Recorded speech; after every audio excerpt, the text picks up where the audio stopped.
Boa noite. Começou a dizer-se, o PIM está na boca do povo. A sigla preenche agora noticiários, é tema de debates e de conversas, mas encerra, sobretudo, muitas expectativas. É o Plano Integrado de Intervenção nos Municípios de Iniciativa Presidencial, lançado em 2020, portanto, o ano passado, a ser suportado pelo equivalente em kwanzas a 2 mil milhões de dólares do Fundo Soberano. Sugere, por isso, as primeiras questões. Uma aposta eleitoral? Uma iniciativa para verdadeiramente dar mais vida aos municípios? O ensaio da real capacidade de os municípios assumirem o seu papel no âmbito da descentralização e da desconcentração financeira e administrativas? Uma iniciativa para melhorar a condição de vida dos habitantes dos municípios? O PIM é o tema da edição de hoje do programa Grande Entrevista. A minha convidada é a senhora Laurinda Cardoso, secretária de Estado do Ministério da Administração do Território, que é também a coordenadora do Grupo Técnico de Acompanhamento de Execução do PIM, a quem saúdo e dou as boas-vindas. Boa noite e obrigado por ter aceito o nosso convite. Boa noite, Manuel. Para começar, o que é o PIM? Para além do que eu já disse, certo ou não, o que é o PIM? Bom, na verdade o PIM não é nada mais do que um instrumento de planeamento e gestão de projetos. O PIM resulta, como é óbvio, temos às vezes aqui que destrinçar essa particularidade, porque ao contrário dos vários programas e planos, o PIM resulta de um programa, que é, na verdade, um dos principais programas do Executivo, que é o Programa de Desconcentração e Descentralização Administrativa e Financeira, que integra o eixo 4. Não é uma jogada de antecipação política, digamos assim, tendo em vista o cenário político que o país ia viver? É um programa do Executivo. E, como sabe, o Executivo, quem governa, é o MPLA. As linhas mestras do Plano de Desenvolvimento Nacional 2018-2022 têm um alinhamento com a estratégia e o programa político do partido que governa, obviamente não poderia ser diferente. E o PIM, como esse instrumento, é no fundo uma forma de operacionalização de um dos programas do PDN. Estava previsto, entretanto, no Plano Nacional de Desenvolvimento. No PDN 2018-22 está previsto, no eixo 4, o Programa de Desconcentração e Descentralização Administrativa.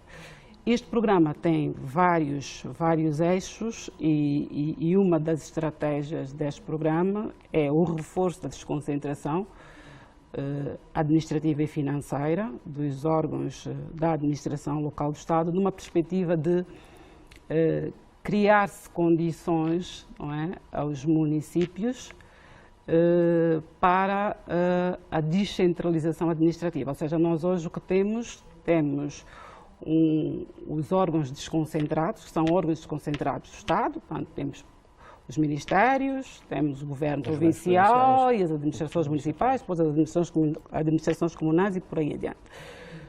O que sucede em sede deste programa do reforço da desconcentração foi, em sede do regime geral de delimitação e coordenação da atuação dos órgãos centrais e órgãos locais do Estado, definir-se níveis de intervenção, primeiro, ou seja, delimitar o âmbito de atuação dos órgãos locais, e aqui, quando me referir aos órgãos locais, refiro-me aos governos provinciais e às administrações municipais, e o nível e o âmbito de atuação dos departamentos ministeriais, digamos assim.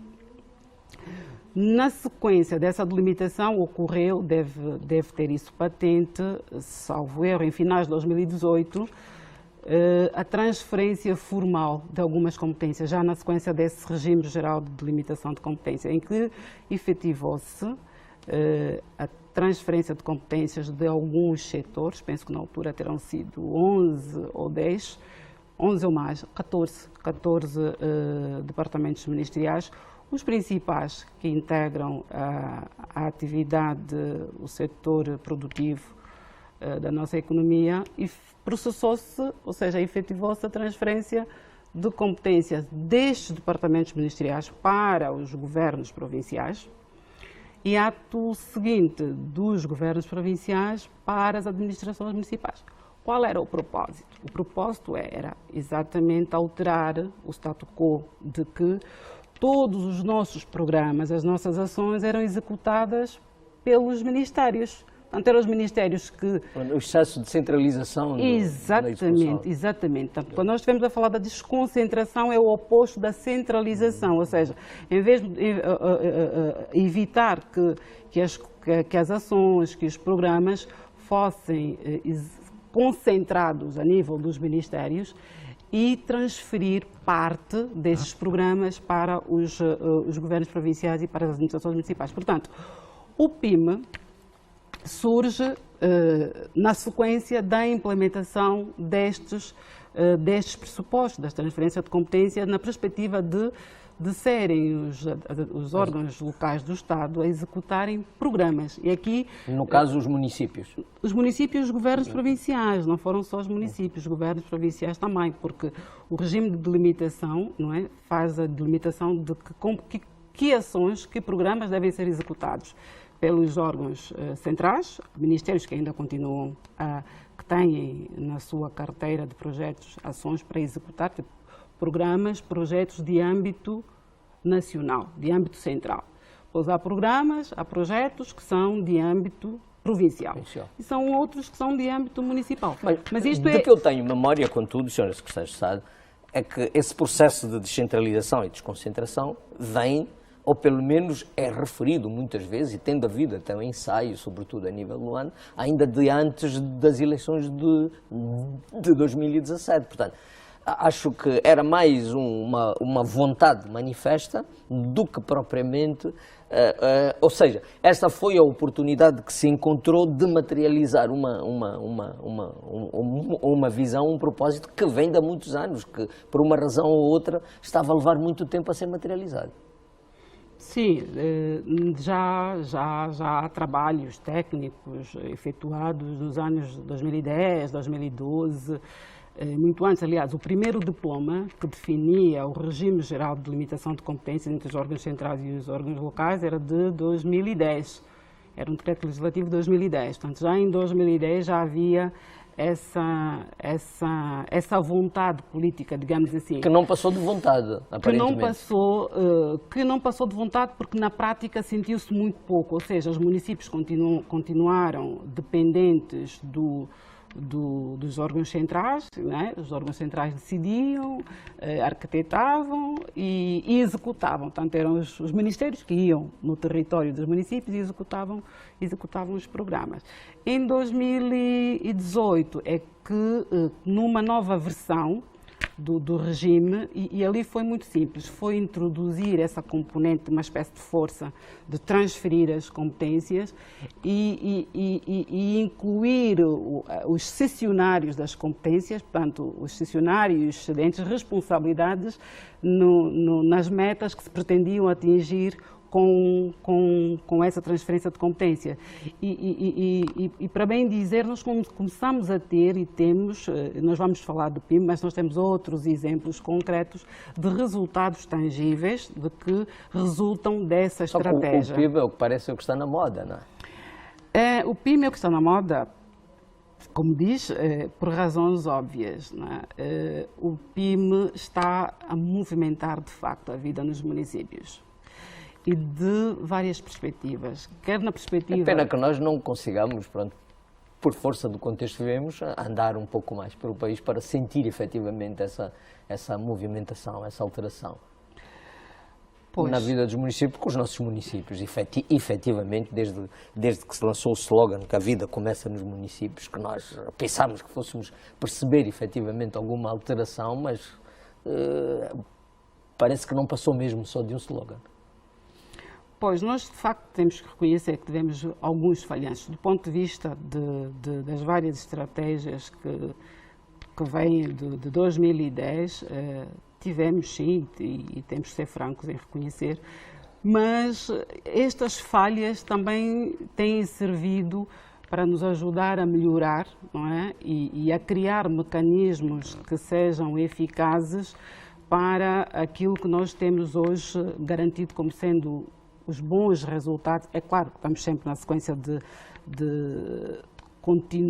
continuar o aprendizado, né? Queremos aliás, a vida é um aprendizado. A vida é um aprendizado, mas podemos fazer uma avaliação positiva e temos feito isso, temos feito esse exercício, quer a nível do grupo técnico, quer a nível dos próprios executores do PIM, tem-se feito esse exercício de avaliação e análise comparativa do que era antes e do que é atualmente. Mas antes que me perca em relação à primeira questão que coloca, é um instrumento de gestão e planificação de projetos e que resulta dos programas inseridos no Plano Nacional de Desenvolvimento, né, o Plano de Desenvolvimento Nacional, o PDN, e que cumpriu com várias etapas, ou seja, a sua tramitação envolveu todas as fases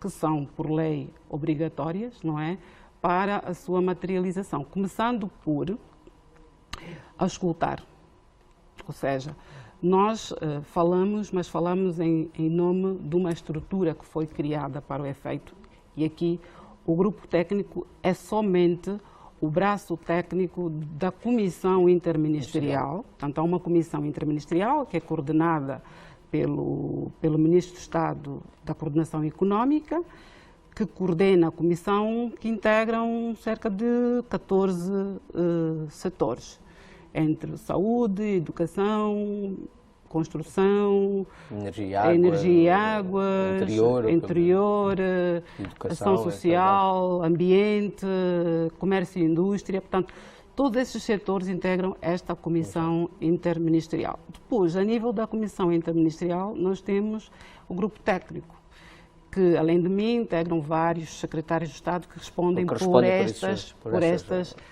estas áreas.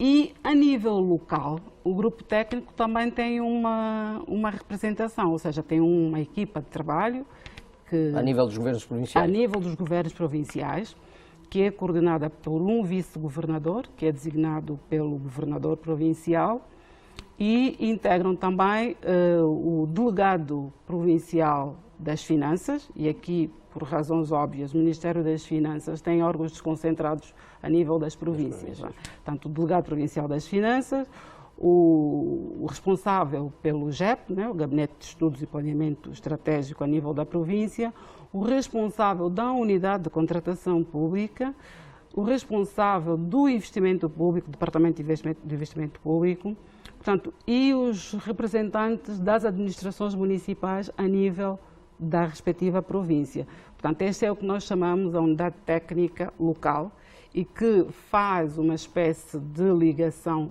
periódica. Aliás, nós podemos até dizer com a estrutura diária, central, com o grupo técnico. E o que é que nós fazemos? O grupo técnico faz o apoio técnico e metodológico, acompanha a execução dos projetos a nível dos 164 municípios e dos projetos a nível dos setores e auxilia os executores, quer locais, quer central, na adoção das melhores práticas a adotar em sede quer da execução dos procedimentos concursais, quer em sede do cumprimento das condições legais, as condições precedentes para efeito da elegibilidade dos projetos. E o que é isso?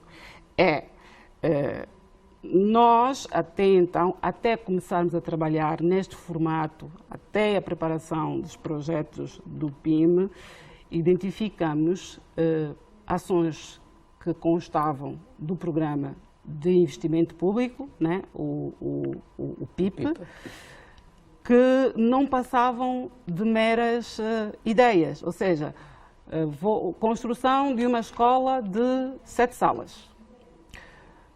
e tem escrito no PIP. E o projeto via vários anos seguidos escrito, etc., e não se realizava. Também, mas do ponto de vista das condições precedentes, não havia cumprimento dessas condições. Portanto, não tinha os projetos executivos, o estudo de viabilidade. Vamos entrar nesses pormenores, porque certamente haverá alguma coisa aí para tentar perceber.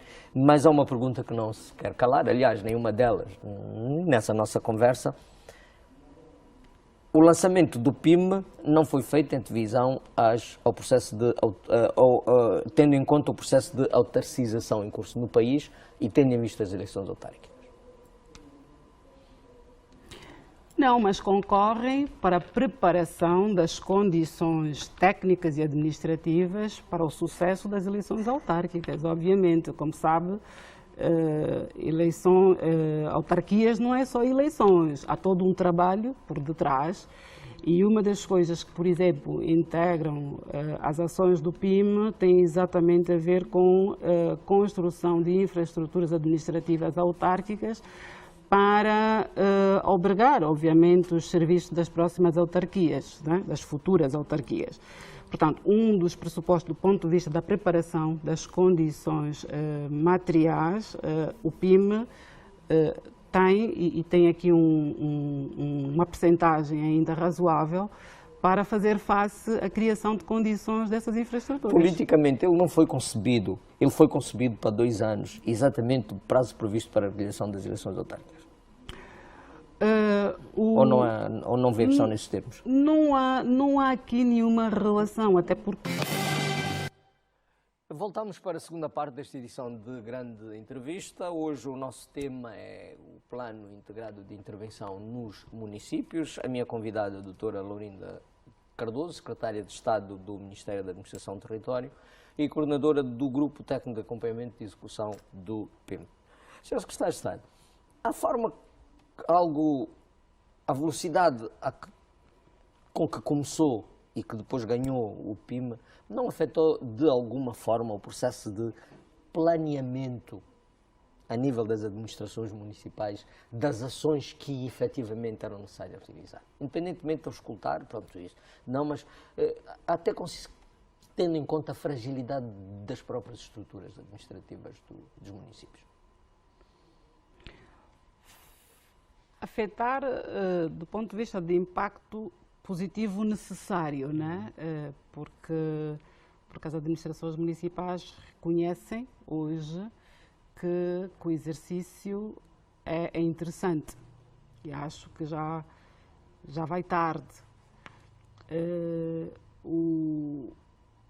A execução, do ponto de vista de execução dos projetos, é que foi, de facto, prejudicada com este processo, exatamente porque as administrações municipais não estavam suficientemente preparadas para identificar, eleger, preparar, quer do ponto de vista do projeto, primeiro, as tais condições materiais, que é os estudos executivos, porque depois isso implicava contratação de serviços, implicava procedimentos concursais e tudo mais.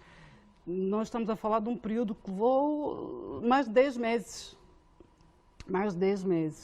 Portanto, tiveram, e todos os executores do PIM foram obrigados a observar e a cumprir escrupulosamente todas essas fases do processo. O que nós fizemos, e porque reconhecíamos, lá está, a tal questão do diagnóstico e do conhecimento da realidade local, o que fizemos é que, quando foi constituída a comissão interministerial e a necessidade de ter um grupo técnico, o grupo técnico tem unidades de trabalho. Tem, que nós chamamos a nossa Task Force Central, que é a DNIP, que é a Direção Nacional de Investimento Público das Finanças, que se ocupou de trabalhar nos procedimentos, nos instrutivos... Com cada uma das administrações. Na formação e capacitação dos responsáveis a cada uma das administrações. Aliás, esse processo é contínuo. Continua até agora. Temos a outra unidade, que é da contratação pública, um pouco agregada ao Serviço Nacional de Contratação Pública, que se ocupou também desta parte, peças, modelos, formulários, templates, formação, capacitação e acompanhamento. Portanto, os municípios ganham por aí também, não? Ganham por aí particularmente. Também. Uma outra unidade que é a UTI, nós chamamos de Unidade de Infraestruturas, Unidade Técnica de Infraestrutura, que é coordenada pelo INOP, que é do MINOPOT, ou seja, o Instituto Nacional de Obras Públicas, que fizeram todo aquele trabalho prévio de projetos tipos de escolas, hospitais, centros médicos, em estreita colaboração, obviamente, no caso das escolas com o Ministério da Educação, no caso dos centros médicos, hospitais com o Ministério da Saúde, e peças técnicas para execução de estradas de terra e tudo mais, para facilitar, não é? E acelerar um pouco o processo do cumprimento dos requisitos, das condições precedentes a nível dos municípios. Portanto, foi feito todo este trabalho, foi prestado todo este apoio, não é? a nível dos municípios. Obviamente, cada município é um município. Pois exatamente, tem realidades diferentes. Tem realidades completamente diferentes e nós, às vezes, da sede da província para a sede do município, estamos a falar em determinadas províncias de mais de 600, 700 quilómetros, às vezes da sede do município para a sede da comuna, e esse trabalho era feito diretamente com estes municípios. E continuam agora na perspectiva de acompanhamento e apoio técnico-metodológico. Portanto, ao longo deste período, nós vamos reforçar para permitir que aquelas províncias que estão, do ponto de vista de indicadores, um pouquinho abaixo, não é? Para que possam também subir e possamos ter todos os projetos em execução ao longo do primeiro semestre deste ano. Portanto, essas debilidades das estruturas administrativas terá sido o ponto fraco que mais condicionou o andamento do processo? Ou não? Que mais condicionou o andamento do processo, não digo, mas que contribuiu para termos baixo número de projetos elegíveis no primeiro período de execução do PIM. Não é? Portanto, isso foi sendo recuperado. Nós estamos hoje com cerca de 1.490 projetos elegíveis, portanto, do universo de 1.700, acho que o resultado é muito bom. Será essa também a razão porque alguns municípios foram mais rápidos do que outros?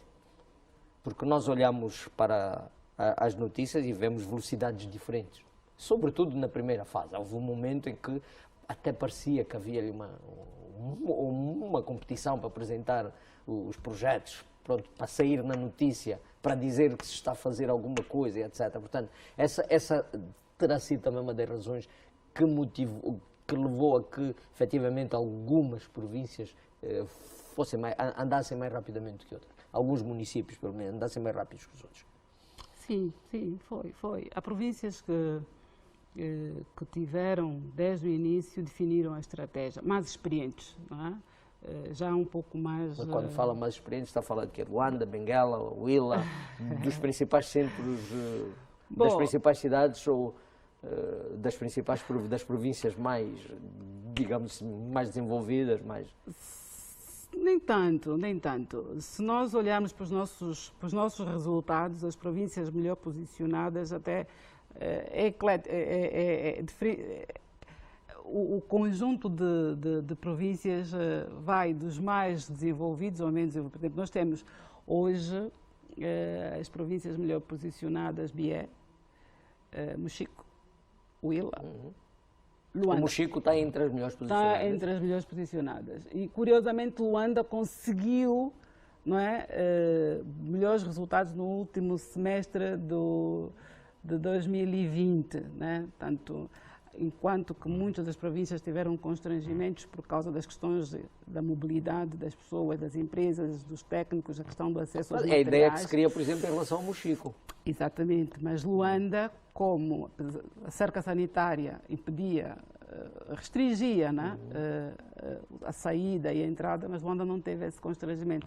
Então, no segundo semestre de 2020, Luanda conseguiu ter os melhores resultados. Outras províncias, há vários constrangimentos. Um deles, por exemplo, e vale a pena aqui dar nota disso, é que exatamente para cautelar que alguns projetos fossem se degradando, projetos paralisados por falta de financiamento, muitas das províncias optaram por incluir esses projetos com financiamento PIME. No entanto, estes projetos, alguns desses projetos têm conflitos. Conflitos porque o empreiteiro recebeu e não pagou, e porque há indícios de ter havido subfaturação e tudo mais, e há aí a intervenção do órgão que faz exatamente a investigação. Esse projeto fica de fora. O que é que acontece? Mas não devia. E nós temos debatido essa questão. Porquê? Porque há vários mecanismos legais que podem ser adotados para o processo correr sua tramitação normal, sem obstar à conclusão do projeto. Porque, como sabe, se uma escola, como é que se diz, uma infraestrutura para a construção de uma escola está paralisada há 1 ano, o custo para a conclusão é em janeiro. Em fevereiro será outro. Em março será outro. E nisso, quem paga é o Estado. Portanto, se calhar é uma situação que convém ao próprio empreiteiro que está em litígio, não? Não, porque muitas das vezes há incumprimento do empreiteiro. Acho que aqui precisamos de fazer uma articulação com os órgãos que fazem a instrução criminal, para que se adote cada vez mais a figura do fiel depositário, coisa parecida, e não obstar que a obra seja concluída. Porque no final das contas, o prejudicado é o Estado. O Estado é que... É esta visão que funciona a nível da E em muitas situações, estar a trabalhar com várias entidades para chegar a essa conclusão também contribuiu, digamos assim, para uma certa demora no início, e aqui nestes casos é a conclusão destes projetos. Outras situações tiveram a ver também com o facto de serem ideias. E então, enquanto que algumas províncias já tinham mais ou menos projeto de execução para aquilo que tinham escrito e foi só a certificação, muitas tiveram que fazer um processo desde o início, não é? Portanto, projeto tipo, projeto de execução, cumprir com aquele formalismo todo das regras de planificação e execução do Programa de Investimento Público, também levou ou fez com que elas estivessem relativamente atrasadas. Depois, obviamente, sem sombra de dúvida, as questões que já falimos, né? O corpo técnico. O corpo técnico para fazer face a todo esse trabalho que é novo, né, a nível dos municípios. E estes vão influenciando em função do município ou outro, não é? Por exemplo, nós temos aqui o ILA 130 projetos já, Luanda 125, o AMBO 121, mas em contrapartida depois temos Cabinda com 31, o Quando Cubango com 34, Zaire com 22, portanto com um desempenho efetivamente muito de longe, muito aquém daquele do desempenho das outras províncias. Essas três situações que referiu têm exatamente enquadramento que eu referi há pouco. Cabinda e Quando Cubango são das duas províncias que reavaliaram a estratégia dos projetos da carteira, não é?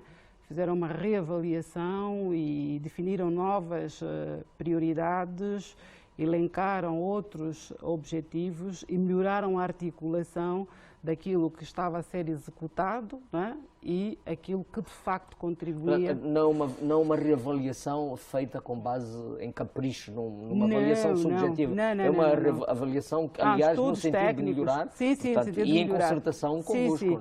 Em concertação com as administrações municipais, estabeleceram prioridades com as administrações municipais e nós somos de facto informados e trabalhamos com estas províncias no sentido de adequar, e a primeira responsabilidade, ou seja, a principal, é verificar se de facto eles não alteram o teto de financiamento, né? Porque o financiamento é fechado, né? Portanto não podem extrapolar o teto de financiamento. O que está aqui em causa não é a velocidade com que se anda, mas efetivamente a qualidade, o resultado que se espera obter. Zaire tem na sua carteira muitos projetos de âmbito central. Muitos projetos de âmbito central, a nível das estradas, a nível isso interfere, portanto, estamos a falar de coisas diferentes. No caso concreto, interferiu porque, do ponto de vista da elegibilidade dos projetos, ou seja, do ponto de vista daquela tramitação que eu referi, de estudos executivos, criar as condições precedentes para que os projetos possam ser executados, os departamentos ministeriais, infelizmente, atrasaram-se. Né? Temos várias razões, mas atrasamos um pouco e, em função disso, também tem impacto nos indicadores da província. Mas é uma situação já identificada e, em princípio, achamos que no primeiro semestre deste ano a coisa fica resolvida. Causou algum choque a informação, em alguns momentos, informações que nós depois víamos, né, com as quais tomávamos contacto nas placas que eram afixadas, em relação à disparidade de valores, de preços para a construção de obras iguais, similares. Uma escola, não vou agora dizer porque não tenho aqui esses elementos comigo, mas víamos uma escola numa província custava quase o dobro da mesma escola, de 7 salas de aulas, que acho que é o mínimo que existe, portanto, considerando até que, afinal de contas, se trabalhou numa padronização de modelos, mas causou algum efeito negativo, alguma reação negativa nas pessoas, essa disparidade de preços. A que é que se devia, afinal de contas, essa diferença? Bom, quem fala de escolas falará das estruturas, dos equipamentos hospitalares ou de outros, portanto... Este reflexo, este impacto que causou nas pessoas é positivo, atenção. Pois, porque as pessoas estão atentas. É sinal que as pessoas estão atentas, é sinal que as pessoas estão interessadas, é sinal que as pessoas participam. E repare, nós, a nível quer do grupo técnico, quer da comissão interministerial, quer dos executores do PIME, aprendemos muito com o feedback que temos das pessoas. Do que circula. Não é? Portanto, todas essas questões parece que não, mas elas são tidas em consideração, quer do ponto de vista da melhoria, da monitorização, quer do ponto de vista do debate, para se aferir, de facto, onde é que está o porquê da diferença. Bom, apesar de se terem definidos modelos, tipos, há vários critérios, não é, que concorrem para a construção do preço. E nesse particular, há que terem atenção, os materiais são usados, a disponibilidade desses materiais... do padrão, o material usado é o mesmo, e nós vemos, são escolas construídas ou com blocos ou com tijolos, são cobertas de chapas. Portanto, sim, mas temos escolas de telhas. Não percebi. Há escolas de telhas também. De telhas também. Sim. Portanto, não há um padrão único de cobertura? Não. É flexível. Aliás, uma das coisas que se discutiu a nível da unidade técnica de infraestruturas era, por exemplo, que os projetos fossem customizados numa perspectiva de respeitar o território em que eles vão ser executados. Sabe? Porque a nível do leste nós temos configurações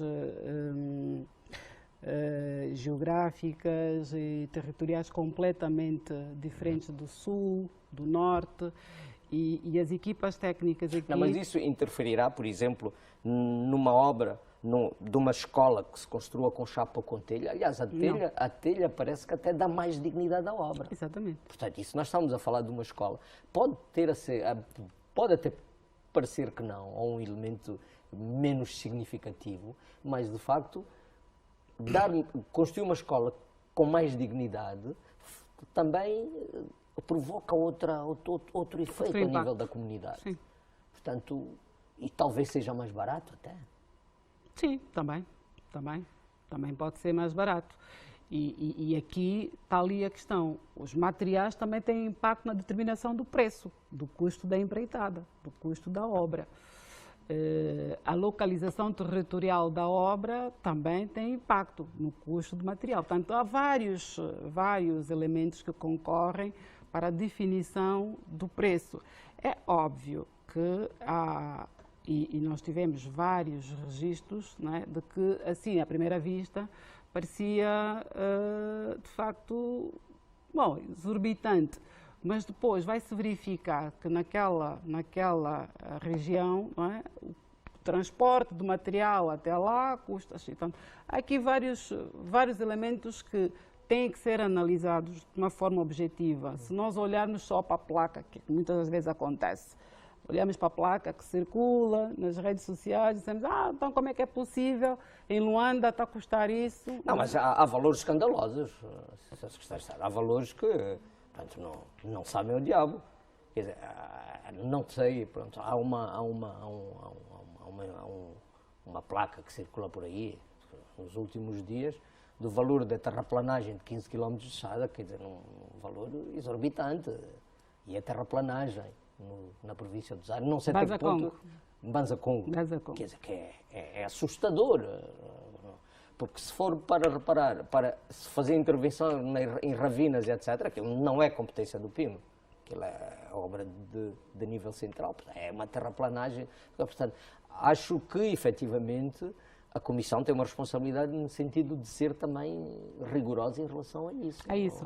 Por acaso, nós tomamos contacto com esta situação que esteve a circular e a primeira coisa que fiz, sem falar com os outros membros da Comissão, foi entrar para o sistema e verificar, identificar o projeto.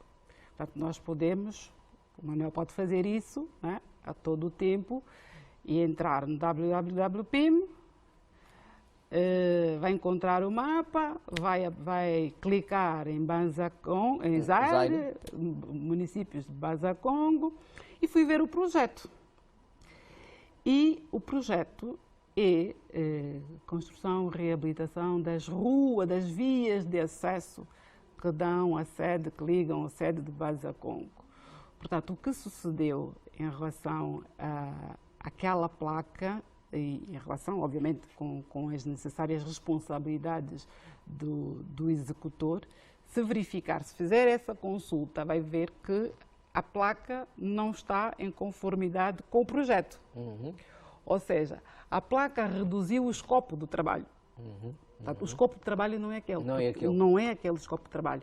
E isto não é armadilhado, ou seja, não sou eu que estou aqui a dizer. Qualquer uma pessoa, ou agora, neste momento, o telespectador pode pegar, entra na plataforma do PIM e vai ver. Portanto, uma das vantagens, e aqui, como eu acabei de referir há pouco, desta troca... Estamos em presença de uma fake news, como é agora...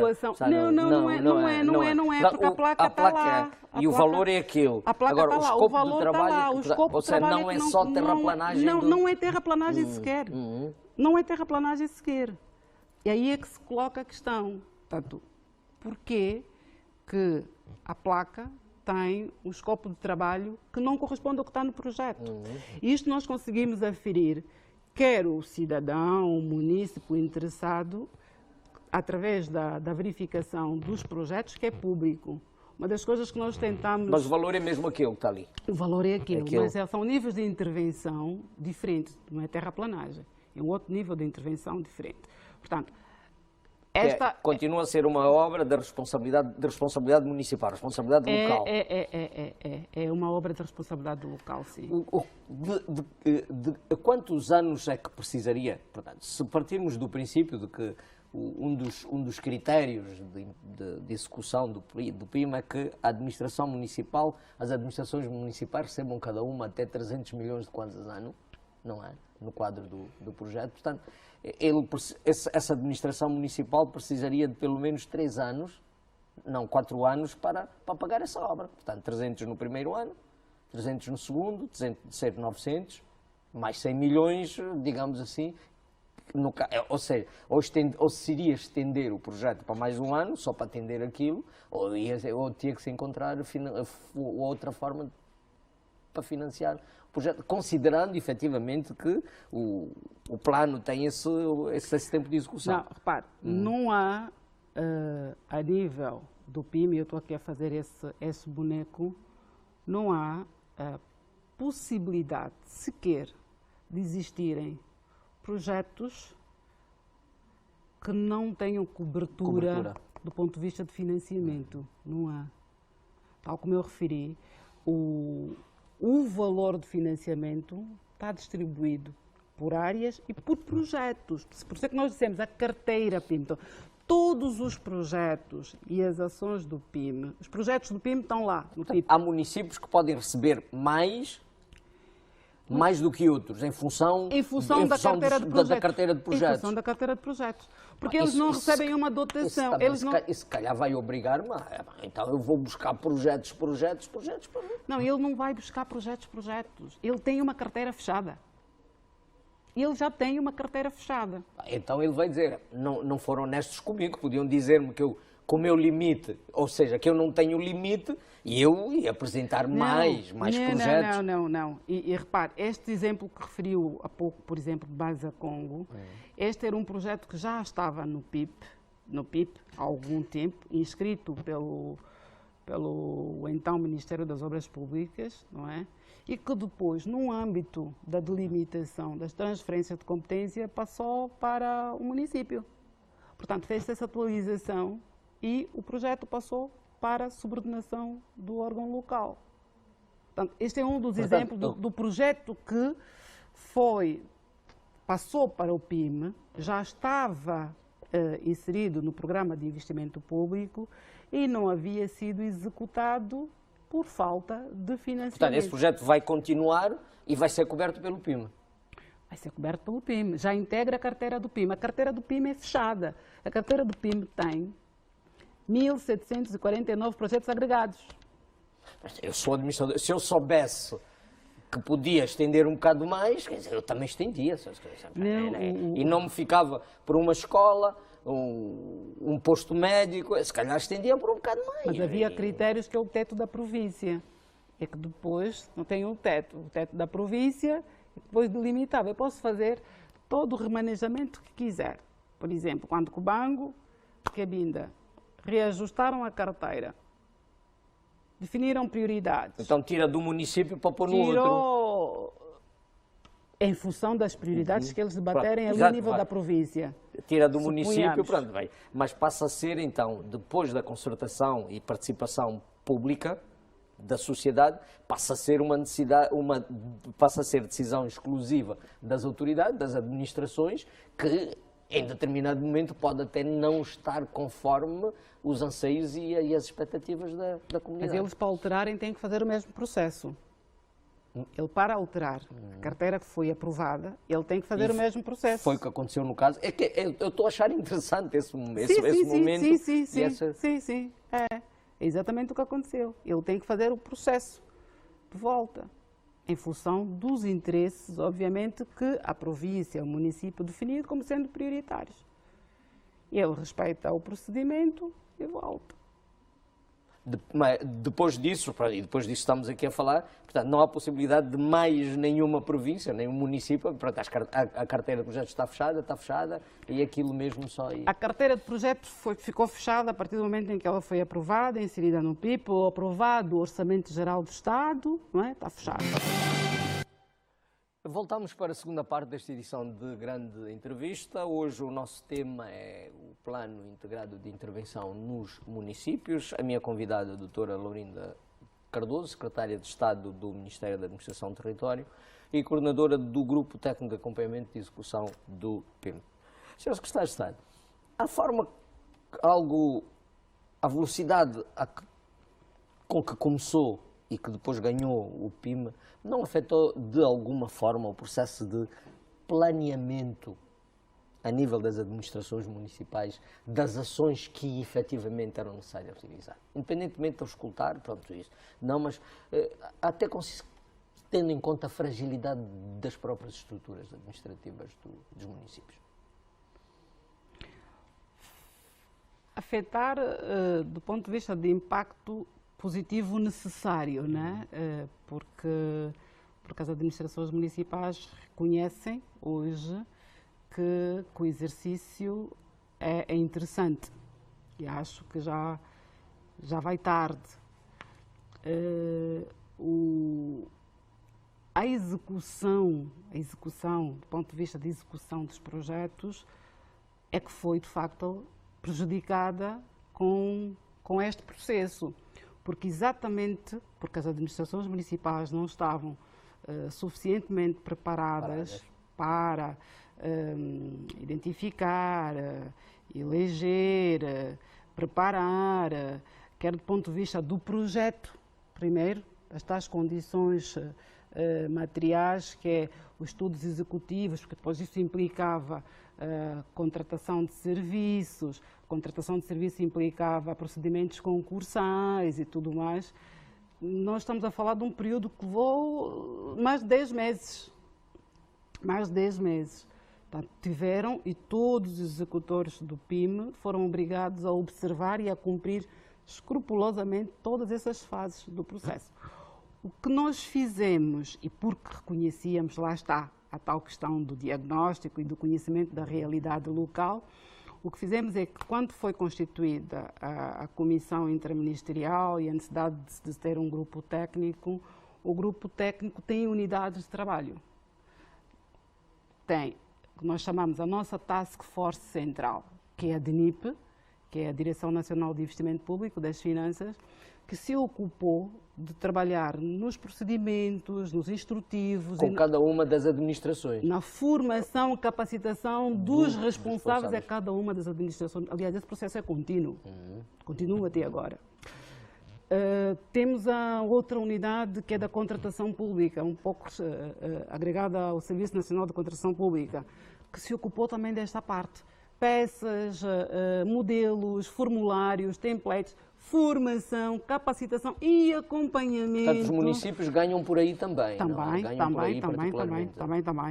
Uma outra unidade, que é a UTI, nós chamamos de Unidade de Infraestruturas, Unidade Técnica de Infraestrutura, que é coordenada pelo INOP, que é do MINOPOT, ou seja, o Instituto Nacional de Obras Públicas, que fizeram todo aquele trabalho prévio de projetos tipos de escolas, hospitais, centros médicos, em estreita colaboração, obviamente, no caso das escolas com o Ministério da Educação, no caso dos centros médicos, hospitais com o Ministério da Saúde, e peças técnicas para execução de estradas de terra e tudo mais, para facilitar, não é? E acelerar um pouco o processo do cumprimento dos requisitos, das condições precedentes a nível dos municípios. Portanto, foi feito todo este trabalho, foi prestado todo este apoio, não é? a nível dos municípios. Obviamente, cada município é um município. Pois exatamente, tem realidades diferentes. Tem realidades completamente diferentes e nós, às vezes, da sede da província para a sede do município, estamos a falar em determinadas províncias de mais de 600, 700 quilómetros, às vezes da sede do município para a sede da comuna, e esse trabalho era feito diretamente com estes municípios. E continuam agora numa perspectiva de acompanhamento e apoio técnico-metodológico. Portanto, ao longo deste período, nós vamos reforçar para permitir que aquelas províncias que estão, do ponto de vista de indicadores, um pouquinho abaixo, não é? Para que possam também subir e possamos ter todos os projetos em execução ao longo do primeiro semestre deste ano. Portanto, essas debilidades das estruturas administrativas terá sido o ponto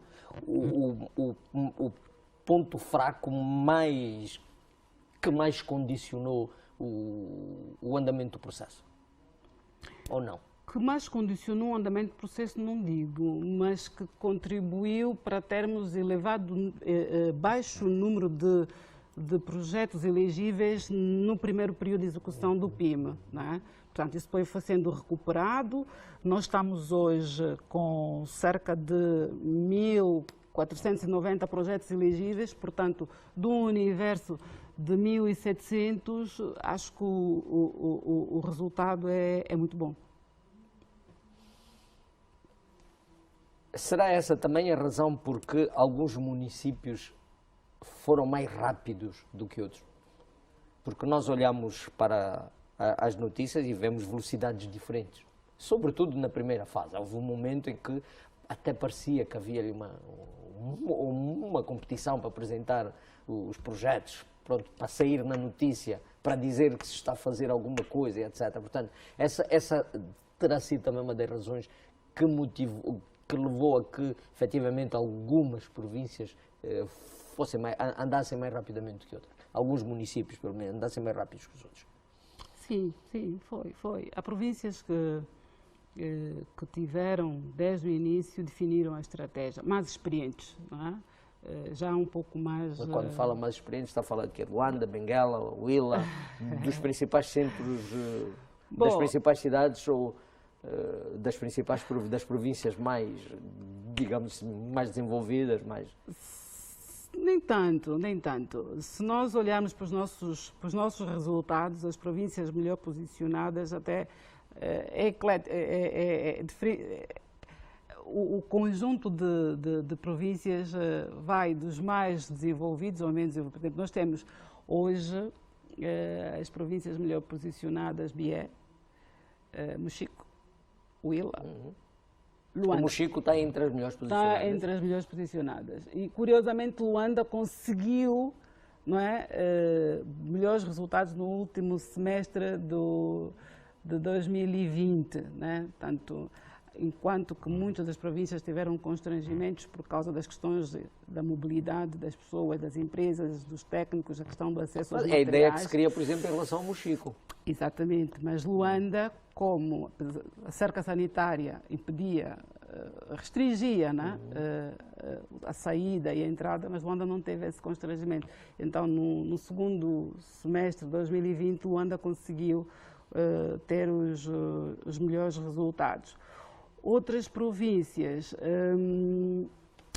há vários constrangimentos. Um deles, por exemplo, e vale a pena aqui dar nota disso, é que exatamente para cautelar que alguns projetos fossem se degradando, projetos paralisados por falta de financiamento, muitas das províncias optaram por incluir esses projetos com financiamento PIME.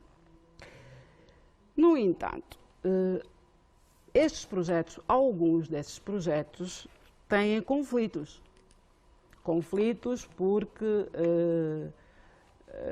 o empreiteiro recebeu e não pagou, e porque há indícios de ter havido subfaturação e tudo mais, e há aí a intervenção do órgão que faz exatamente a investigação. Esse projeto fica de fora. O que é que acontece? Mas não devia.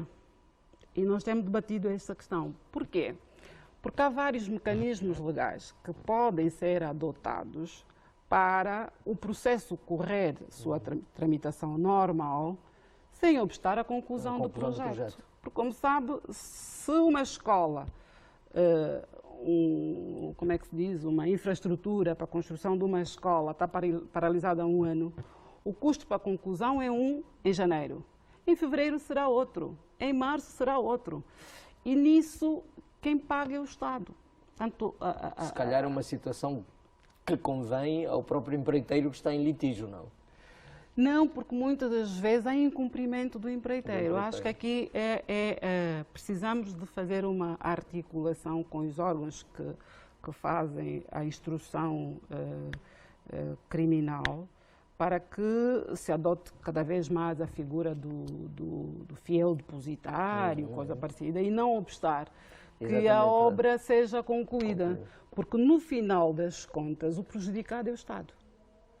O Estado é que... É esta visão que funciona a nível da em muitas situações, estar a trabalhar com várias entidades para chegar a essa conclusão também contribuiu, digamos assim, para uma certa demora no início, e aqui nestes casos é a conclusão destes projetos. Outras situações tiveram a ver também com o facto de serem ideias. E então, enquanto que algumas províncias já tinham mais ou menos projeto de execução para aquilo que tinham escrito e foi só a certificação, muitas tiveram que fazer um processo desde o início, não é? Portanto, projeto tipo, projeto de execução, cumprir com aquele formalismo todo das regras de planificação e execução do Programa de Investimento Público também levou ou fez com que elas estivessem relativamente atrasadas. Depois, obviamente, sem sombra de dúvida, as questões que já referimos, né? O corpo técnico. O corpo técnico para fazer face a todo esse trabalho que é novo, né? A nível dos municípios. E estes vão influenciando em função do município ou outro, não é? Por exemplo, nós temos aqui o ILA 130 projetos já, Luanda 125, o AMBO 121, mas em contrapartida depois temos Cabinda com 31, o Quando Cubango com 34, Zaire com 22, portanto com um desempenho efetivamente muito de longe, muito aquém daquele do desempenho das outras províncias. Essas três situações que referiu têm exatamente enquadramento que eu referi há pouco. Cabinda e Quando Cubango são das duas províncias que reavaliaram a estratégia dos projetos da carteira, não é?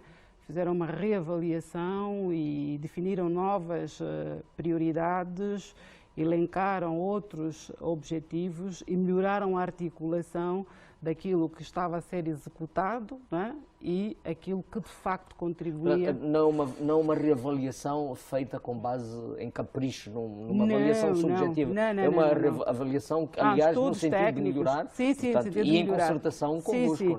Em concertação com as administrações municipais, estabeleceram prioridades com as administrações municipais e nós somos de facto informados e trabalhamos com estas províncias no sentido de adequar e a primeira responsabilidade, ou seja, a principal, é verificar se de facto eles não alteram o teto de financiamento, né? Porque o financiamento é fechado, né? Portanto, não podem extrapolar o teto de financiamento. O que está aqui em causa não é a velocidade com que se anda, mas efetivamente a qualidade, o resultado que se espera obter. Zaire tem na sua carteira muitos projetos de âmbito central. Muitos projetos de âmbito central, a nível das estradas, a nível isso interfere, portanto, estamos a falar de coisas diferentes. No caso concreto, interferiu porque, do ponto de vista da elegibilidade dos projetos, ou seja, do ponto de vista daquela tramitação que eu referi, de estudos executivos, criar as condições precedentes para que os projetos possam ser executados, os departamentos ministeriais, infelizmente, atrasaram-se. Né? Temos várias razões, mas atrasamos-nos um pouco e, em função disso, também tem impacto nos indicadores da província. Mas é uma situação já identificada e, em princípio, achamos que no primeiro semestre deste ano a coisa fica resolvida. Causou algum choque a informação, em alguns momentos, informações que nós depois víamos, né, com as quais tomávamos contacto nas placas que eram afixadas, em relação à disparidade de valores, de preços para a construção de obras iguais, similares. Uma escola, não vou agora dizer porque não tenho aqui esses elementos comigo, mas víamos uma escola numa província custava quase o dobro da mesma escola, de 7 salas de aulas, que acho que é o mínimo que existe, portanto, considerando até que, afinal de contas, se trabalhou numa padronização de modelos, mas causou algum efeito negativo, alguma reação negativa nas pessoas, essa disparidade de preços. A que é que se devia, afinal de contas, essa diferença? Bom, quem fala de escolas falará das estruturas, dos equipamentos hospitalares ou de outros, portanto... Este reflexo, este impacto que causou nas pessoas é positivo, atenção. Porque as pessoas estão atentas. É sinal que as pessoas estão atentas, é sinal que as pessoas estão interessadas, é sinal que as pessoas participam. E repare, nós, a nível quer do grupo técnico, quer da comissão interministerial, quer dos executores do PIME, aprendemos muito com o feedback que temos das pessoas. Do que circula. Não é? Portanto, todas essas questões parece que não, mas elas são tidas em consideração, quer do ponto de vista da melhoria, da monitorização, quer do ponto de vista do debate, para se aferir, de facto, onde é que está o porquê da diferença. Bom, apesar de se terem definidos modelos, tipos, há vários critérios, não é, que concorrem para a construção do preço. E nesse particular há que terem atenção os materiais que são usados, a disponibilidade desses materiais. Havendo um padrão, o material a usar é o mesmo e nós vemos, são escolas construídas ou com blocos ou com tijolos. São cobertas de chapas. Portanto, sim, mas temos escolas de telhas. Não percebi. Há escolas de telhas também. De telhas também. Sim. Portanto, não há um padrão único de cobertura? Não. É flexível. Aliás, uma das coisas que se discutiu a nível da unidade técnica de infraestruturas era, por exemplo, que os projetos fossem customizados numa perspectiva de respeitar o território em que eles vão ser executados, sabe? Porque a nível do leste nós temos configurações geográficas e territoriais completamente diferentes do sul, do norte, e as equipas técnicas aqui... Não, mas isso interferirá, por exemplo, numa obra de uma escola que se construa com chapa ou com telha? Aliás, a telha parece que até dá mais dignidade à obra. Exatamente. Portanto, isso nós estamos a falar de uma escola. Pode até parecer que não, ou um elemento menos significativo, mas, de facto, construir uma escola com mais dignidade também provoca outro efeito a nível da comunidade. Sim. Portanto, e talvez seja mais barato até. Sim, também pode ser mais barato. E aqui está ali a questão, os materiais também têm impacto na determinação do preço, do custo da empreitada, do custo da obra. A localização territorial da obra também tem impacto no custo do material. Portanto, há vários elementos que concorrem para a definição do preço. É óbvio que há, e nós tivemos vários registros, não é, de que, assim, à primeira vista, parecia, de facto, bom, exorbitante. Mas depois vai-se verificar que naquela região, não é, o transporte do material até lá custa. Então, há aqui vários elementos que têm que ser analisados de uma forma objetiva. Se nós olharmos só para a placa, que muitas das vezes acontece, olhamos para a placa que circula nas redes sociais e dizemos, então como é que é possível? Em Luanda está a custar isso. Não, mas há valores escandalosos. Há valores que... Portanto, não sabem o diabo. Quer dizer, não sei, pronto, há uma placa que circula por aí, nos últimos dias, do valor da terraplanagem de 15 km de estrada, quer dizer, um valor exorbitante. E a terraplanagem na província do Zaire, não sei até que ponto... Banza Congo. Quer dizer, que é assustador. Porque se for para reparar, para se fazer intervenção em ravinas, etc., aquilo não é competência do PIM, aquilo é obra de nível central, é uma terraplanagem. Portanto, acho que, efetivamente, a Comissão tem uma responsabilidade no sentido de ser também rigorosa em relação a isso. É isso. Por acaso, nós tomamos contacto com essa situação que esteve a circular, e a primeira coisa que fiz, sem falar com os outros membros da comissão, foi entrar para o sistema e verificar, identificar o projeto. Portanto, nós podemos, o Manuel pode fazer isso, né, a todo o tempo, e entrar no www.pim, vai encontrar o mapa, vai clicar em Banza-Congo, em Zaire, municípios de Banza-Congo, e fui ver o projeto. E o projeto é construção e reabilitação das ruas, das vias de acesso que dão a sede, que ligam a sede de Banza-Congo. Portanto, o que sucedeu em relação àquela placa, e em relação, obviamente, com as necessárias responsabilidades do executor, se verificar, se fizer essa consulta, vai ver que a placa não está em conformidade com o projeto.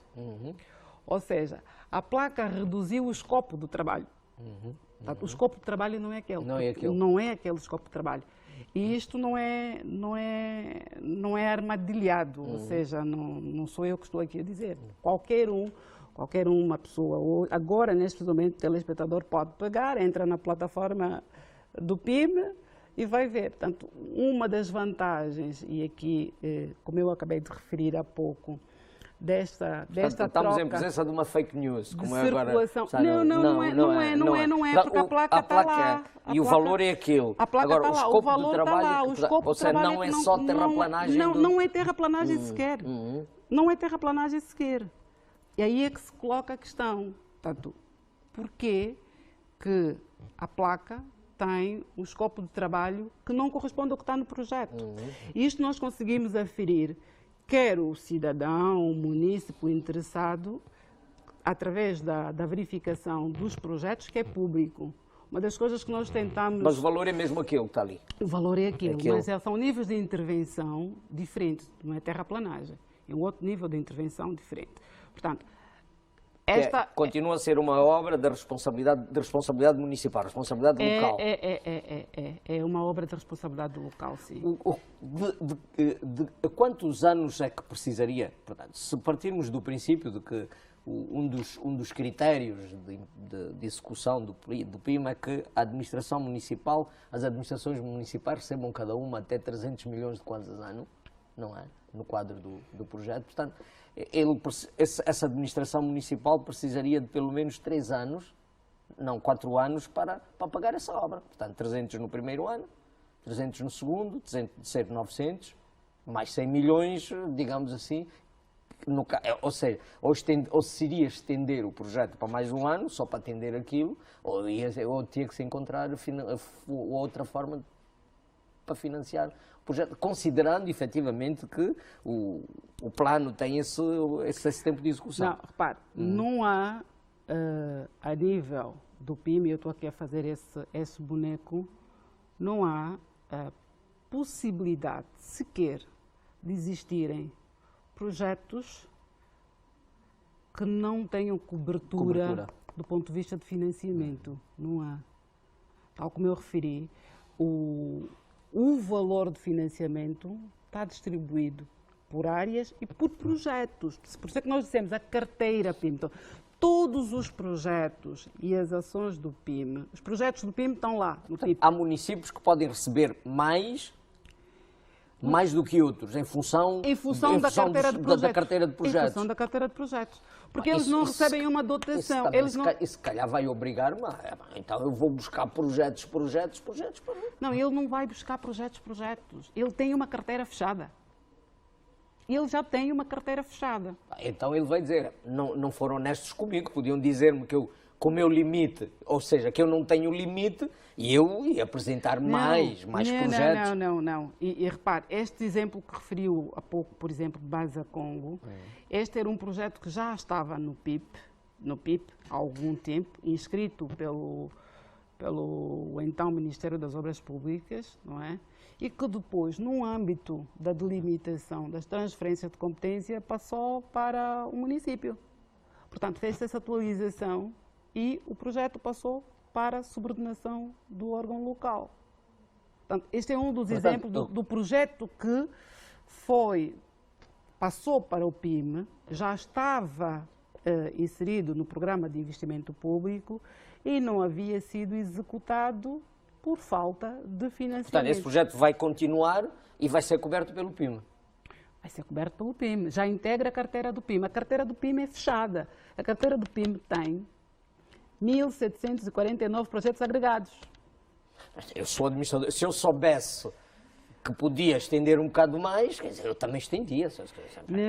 E não me ficava por uma escola, um posto médico, se calhar estendia por um bocado mais. Mas havia critérios que é o teto da província. É que depois não tem o teto da província, e depois delimitava. Eu posso fazer todo o remanejamento que quiser. Por exemplo, quando Cubango, Cabinda reajustaram a carteira, definiram prioridades. Então tira do município para pôr no outro. Em função das prioridades que eles debaterem ali a nível da província. Tira do município, pronto, vai. Mas passa a ser, então, depois da concertação e participação pública, da sociedade, passa a ser uma necessidade, passa a ser decisão exclusiva das autoridades, das administrações, que em determinado momento pode até não estar conforme os anseios e as expectativas da comunidade. Mas eles, para alterarem, têm que fazer o mesmo processo. Ele, para alterar a carteira que foi aprovada, ele tem que fazer o mesmo processo. Foi o que aconteceu no caso. É que eu estou a achar interessante esse momento. Sim. É exatamente o que aconteceu. Ele tem que fazer o processo de volta, em função dos interesses, obviamente, que a província, o município definiu como sendo prioritários. Ele respeita o procedimento e volta.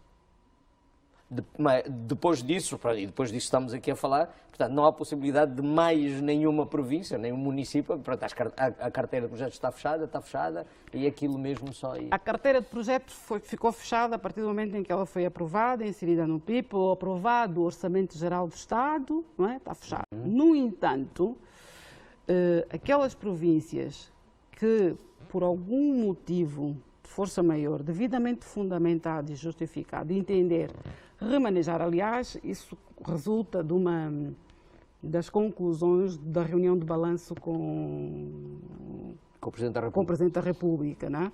E que as províncias têm até o primeiro trimestre de 2021, caso entendam fazer algum remanejamento, e desde que o projeto não tenha dado início ainda à sua execução, ou seja, ainda não há trabalhos feitos, não há desembolsos efetuados, podem fazer esse remanejamento. Porém, estas províncias ficam obrigadas a respeitar o teto de financiamento. Para a província, portanto, província, considerando o número de municípios. Exatamente, ele fica obrigado a respeitar esse teto, porque o dinheiro não estica, né? Não é elástico, o valor é aquele, portanto, e eles têm que respeitar esse teto. A autoridade administrativa local depois assume os riscos da insatisfação que eventualmente for da reação que a população tiver em relação a isso. No entanto, esse remanejamento, uma vez efetuado a nível da província, cumprindo com os tais requisitos que referi, deve também cumprir com as regras da sua inscrição no Programa de Investimento Público. Tem que ser aprovado pelo titular do Executivo para ser inscrito no Programa de Investimento Público, no tal PIP. Portanto, por ali se consegue mais ou menos ter o acompanhamento, quer dos níveis de execução dos projetos, quer de eventuais alterações que se façam às carteiras, quer do município, quer da província. Portanto, em relação a essa coisa, portanto, não há nenhuma mentira, aquilo é verdade. Em relação a este? Não, esse caso estamos a falar do Zaire. Portanto, em relação ao caso de Banza Congo, o que há é uma discrepância do escopo de trabalho, que consta da carteira, com a placa da obra. Porquê é que só em 8 províncias, ou pelo menos é o que está, é o que eu deduzo, não é? Só em 8 províncias é que está prevista a construção de estruturas para os órgãos das autarquias locais? É porque outras já têm e podem ser adaptadas, ou é porque haverá outra razão, Sr. Secretário? Essa é uma boa pergunta. Porquê é que só são 8? Na verdade, são mais. E o motivo é exatamente o porquê, na segunda parte da sua questão. A estratégia que foi adotada para a construção das infraestruturas administrativas e autárquicas foi um pouco remanejar, racionalizar os meios e priorizar-se municípios que não tinham infraestruturas administrativas. Ou seja, nós temos... Que pudessem albergar as futuras estruturas autárquicas. Não ainda, ou mesmo que tenham condições para o funcionamento das atuais administrações municipais. Vou dar exemplo concreto de Belas. Com a alteração da divisão política administrativa de 2016, o município de Belas ficou com a sua sede no território de Talatona. Portanto, Belas é um dos municípios que beneficiou, tanto já foi consignada a empreitada para a construção da infraestruturas autárquicas. Portanto, além de Belas, temos Catumbela, que tem uma situação mais ou menos parecida, tem lá uma infraestrutura já em degradação. Catumbela, o Cuito, o Negás, o Menong e o Saurimo.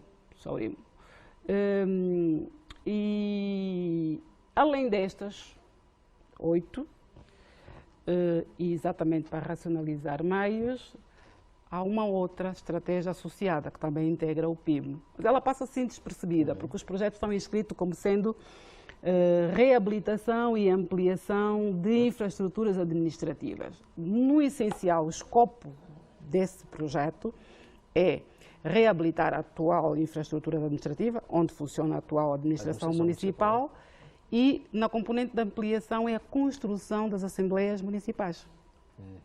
Exatamente, construção e aperfeiçoamento das assembleias municipais. E aqui qual é a estratégia? É agregar as assembleias Isso vai municipais... acontecer em todas as províncias? As infraestruturas. Ou em todos os municípios, nesta perspectiva integram o PIM 80 projetos. 80 projetos, dos quais 50 e poucos a cargo da Unidade Orçamental Ministério da Administração do Território, 30 e poucos foram desagregados para os governos provinciais. Né? Na perspectiva, são os governos provinciais que vão fazer a execução destes projetos. Portanto, não são só 8, são no total cerca de 88 projetos que visam a criação de condições para o funcionamento das futuras autarquias locais. 36 complexos residenciais administrativos. 36 complexos residenciais administrativos. Esse dado faz referência aos dados do Ministério da Administração do Território também. E nessa perspectiva, o que se pretende é construir, e eu digo este dado porque, além destes, há outros que são da iniciativa dos governos provinciais. Mas o que se pretende com estes projetos é criação de condições para alojamento dos funcionários técnicos da administração local. Portanto, essa estratégia... Que forem deslocados de uma localidade... Exatamente. Exatamente, de uma localidade para outra. Exatamente. Houve também aqui um trabalho de fundo que faz não coincidir os territórios onde vão ser implementados esses projetos com aqueles municípios que hoje já têm as centralidades e que a oferta do ponto de vista de habitação é razoável. Não é? Portanto, estes projetos serão construídos maioritariamente nos municípios eminentemente rurais, né? Ali onde há condições menos favoráveis para que o profissional da administração, da saúde, da educação possa deslocar e lá conseguir permanecer para trabalho. Né? É também um pouco associada à estratégia da preparação do processo autárquico. Exatamente. Uma questão que efetivamente se levanta é: estão-se a construir escolas, equipamentos hospitalares, etc. Portanto, vai ser preciso pessoal para trabalhar aí, professores, pessoal médico, pessoal hospitalar, médicos, etc, etc. Entretanto, os municípios não contratam pessoal, não têm essa autonomia. Portanto, a construção dessas infraestruturas, tendo em vista o seu funcionamento e, por via disso, a admissão de pessoal, portanto, é feita em concertação com a estrutura central, já que é ela que depois tem essa responsabilidade. Se falarmos de 4.000 salas de aulas, estamos no mínimo a falar de 4.000 professores. Já há uma participação dos governadores provinciais no processo de contratação e recrutamento de profissionais, mas de qualquer modo o que também está a ser feito em articulação com os integrantes do grupo técnico, e aqui essencialmente o setor da saúde e da educação, é fazer-se projeção de empregabilidade, ou seja, dos dados, e lá vamos mais uma vez à nossa plataforma digital, nós podemos verificar o índice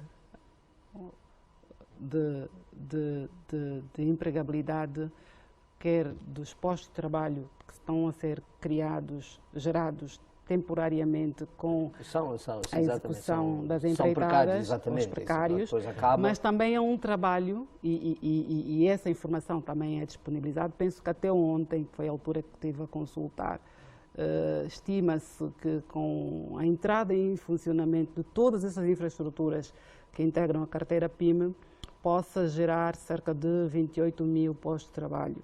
Portanto, a estratégia que está a ser adotada aqui entre o Ministério da Educação, o Ministério da Saúde e o Ministério também das quadros Finanças, administrativos, exatamente, de outras estruturas. Exatamente, entre mesmo corpo das outras, docente, exatamente. corpo técnico, enfermeiros, médicos e auxiliares, motoristas, aquelas coisas todas. Portanto, o fim do PYME vai significar também mais emprego. Mais emprego. Empregos desse tipo de profissionais. Exatamente. Saúde, educação e etc. Exatamente. E a colação desse trabalho aos projetos do PYME é para reduzir o tempo de espera entre a inauguração, a entrada em funcionamento dessas infraestruturas. Portanto, uma escola de 7 salas de aulas não demorará tanto tempo a ser construída. E o que vai acontecer é que vai haver um tempo entre a conclusão da obra e a sua entrada, digamos, a sua ocupação. Pelo trabalho feito, acho que não. Não? Acho que não. Não, é muito pouco provável. Acho que não. Então, o Ministério da Educação, o Ministério da Saúde, o Ministério da Educação também está trabalhando uma espécie de planificação, não é? Das despesas. Portanto, eu acho que é muito pouco provável que isto aconteça. Mas vai-se reforçar um pouco nesse sentido, porque os procedimentos do concurso ainda levam algum tempo e penso que dos que foram realizados têm correspondido para as infraestruturas que têm sido já inauguradas. Todas que foram inauguradas até agora estão a funcionar. Tem chegado à Comissão e ao grupo técnico denúncias de acomodação de interesses de responsáveis locais nos projetos que estão em curso? Nas obras de autoridades locais que tenham empresas suas ou de familiares, etc., que, portanto, nos projetos que estão em curso. Bom, que chegam ou não há denúncias, não há práticas danosas, digamos assim, em torno desse processo, do processo em curso, das obras em curso no quadro do PYME? Bom, práticas danosas, sim, do ponto de vista de registros que nos tenha chegado ao conhecimento, não. Há de facto alguns processos mal instruídos. Há às vezes alguma pressão de um órgão superior em relação a um órgão inferior, em relação ao seguir um procedimento ou outro, não é? Mas que nós tenhamos conhecimento e que se tenha, e aqui conhecimento refiro-me do ponto de vista da avaliação de factos, né? E provas, nós não temos ainda. Né? Não temos ainda. Não tem formalmente ou não tem nem informalmente? Não chegam? Formalmente não temos. Informalmente costuma existir, aliás, eu, salvo erro, hoje ou ontem, teria ouvido rádio,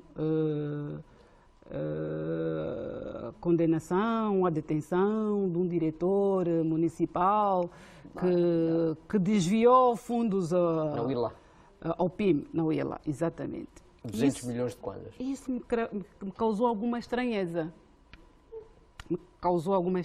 É claro que o processo, eu não sei, não tive mais informações, penso que o processo está na fase de instrução. E até prova em contrário, está na fase de instrução e até prova em contrário ele é inocente, não é? Mas, do ponto de vista das regras de execução do PYME, é muito pouco provável. É muito pouco provável que isso... Ou é um processo antigo, ou é um processo que está relacionado com uma empreitada do PIP, que entrou no PYME em sede da continuação, mas no PYME é muito pouco provável, porque, como eu referi, e o projeto que faz referência é um projeto que, de facto, entrou no PYME como projeto de continuidade, foi concluído em junho de 2020, E pelos registros daquilo que foi disponibilizado em sede do financiamento do PIME, facilmente se consegue verificar. E a informação que pelo menos circula nos órgãos de comunicação não bate. Portanto, eu tenho algumas reservas, e não vale a pena porque não tenho mais elementos do caso, mas tenho muitas reservas que estes desvios sejam do PIME. Mas são reservas e a investigação, obviamente, vai decorrer e logo se verá. É pouco provável que hajam desvios de verbas, desvios de fundos destinados ao PIME. Naquele montante e por aquela entidade. Repare, a execução da despesa a nível da administração municipal, o diretor municipal não intervém. O diretor municipal das infraestruturas não intervém. Portanto, é o administrador municipal, o secretário-geral. A execução, os montantes que estão em causa para a conclusão da obra não têm nada a ver com os valores que estão ali referenciados. Na pior das hipóteses, se for algum assunto relacionado com o PIME, terá sido uma espécie de favorecimento, algo parecido, mas desvio é muito pouco provável. Muito pouco provável. E naqueles montantes... Portanto, e o que pode acontecer o que pode acontecer com as outras obras é eventualmente a nível do favorecimento em relação... Exatamente, ali regras pouco claras nos procedimentos concursais lançados e por aí fora, favorecimento de empresas de familiares, de amigos, eventualmente isto, sim, terá a acontecer, mas desviar... Mas estão vigilantes, de qualquer forma, vocês? Estamos, porque uma das coisas que também tem-se feito a nível da monitorização dos projetos é exatamente fazer esse trabalho de compliance das entidades que estão ali inscritas e verificar se de facto estas entidades têm ou não algum impedimento do ponto de vista da participação dos procedimentos concursais, não é? Portanto, isto é a nota que nós temos que aqui dar. O que é diferente da avaliação que se faz, olha, a entidade X ou Y é sócia de uma determinada empresa e, portanto, ab início o processo é fraudulento. Não é bem assim, até porque há regras definidas por lei e nós temos que olhar para os procedimentos, não é? Para aferir a legalidade ou a ilegalidade de um determinado ato. A Comissão Interministerial, seja a Comissão, seja o Grupo técnico, não interfere na indicação das empresas que vão trabalhar dos projetos? Nunca. Seja empreiteiro, seja fiscal? Nunca. A que nível depois é que é feito, no acompanhamento do Grupo técnico, de que forma depois é que é feita, digamos, a avaliação da qualidade do trabalho realizado? Basta que o fiscal diga que a obra está dentro dos padrões, etc., ou há ainda uma possibilidade de alguém chegar e... Não, nós temos, a nível do grupo técnico, vários mecanismos de acompanhamento e monitorização. Portanto, a nível da gestão, além da plataforma do Sistema de Gestão Integrado do Programa de Investimento Público das Finanças, nós temos o CIPIM, que é o Sistema de Gestão dos Projetos do PIME, onde nós, além da inserção das etapas, das metas, dos indicadores, faz também a georreferenciação dos projetos.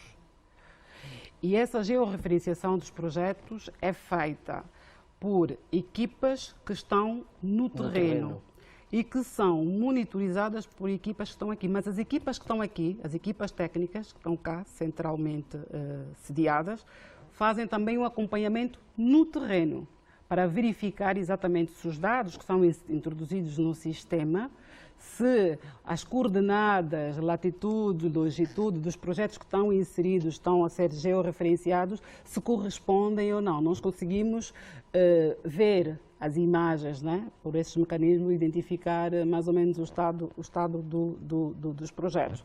Depois, temos unidades técnicas especializadas, aqui no caso o INOP, que faz esse acompanhamento a nível das províncias. Daquelas questões, quando nós identificamos, quer por via das redes sociais ou porque alguém nos escreve e diz, olá, um projeto com este valor, nós remetemos a unidade técnica do INOP e eles fazem eles encarregam-se depois com os parâmetros, as fórmulas técnicas que eles têm para avaliar a pertinência daquele custo. Eles também fazem acompanhamento para a constatação física em loco do estado físico da execução, do estado físico de todos os projetos. Portanto, há todo esse mecanismo que vai sendo melhorando, né? Vai sendo melhorado, peço desculpa, na medida em que vamos identificando alguns constrangimentos, mas tem permitido uma monitorização quase que permanente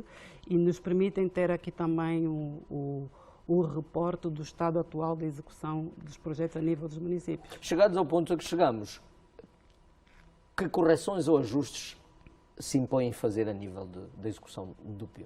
Essa é a última questão e fechamos a nossa conversa hoje. Ajustes. Um dos ajustes que se impõe fazer é a reavaliação dos procedimentos da operacionalização do PIM. Portanto, já é um ponto assente do ponto de vista da Comissão Interministerial.